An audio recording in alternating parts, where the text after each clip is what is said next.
കുട്ടനാട്ടിലെ വള്ളംകളി സീസണിന് നാളെ തുടക്കമാവുകയാണ്. സീസണിന് തുടക്കം കുറിച്ചുകൊണ്ട് ചരിത്രപ്രസിദ്ധമായ ചമ്പക്കുളം മൂലം വള്ളംകളി നാളെ നടക്കും. 6 ചുണ്ടൻ വള്ളങ്ങളാണ് മത്സരത്തിൽ പങ്കെടുക്കുന്നത്.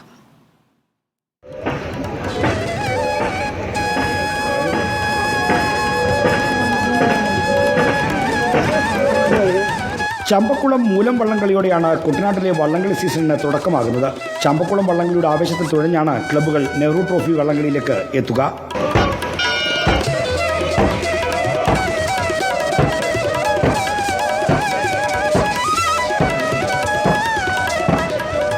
ആറ് ചുണ്ടൻ വള്ളങ്ങളാണ് നാളെ നടക്കുന്ന ചമ്പക്കുളം വള്ളംകളിയിൽ പങ്കെടുക്കുന്നത്.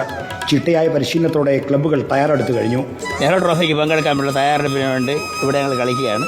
നമ്മൾ 84, 85, 86 കളിച്ചപ്പം 2 പ്രാവശ്യം ജയിക്കുകയും 1 പ്രാവശ്യം റണ്ണറപ്പ് ആകുകയും ഒരു ക്ലബ്ബാണിത്.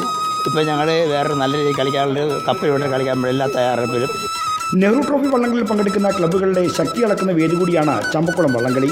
ഞങ്ങൾ ഏകദേശം 4 ട്രയലിന് ശേഷമാണ്, ഇന്ന് ലാസ്റ്റ് ട്രയലാണ്, നാളെ റെസ്റ്റാണ്. അതിനുശേഷം നമ്മൾ ചമ്പക്കുളം മൂലം വള്ളംകളിയിൽ പങ്കെടുക്കുവാൻ വളരെ കഠിനമായി പരിശ്രമിച്ച് തന്നെയാണ് ഈ പ്രാവശ്യം വരുന്നത്.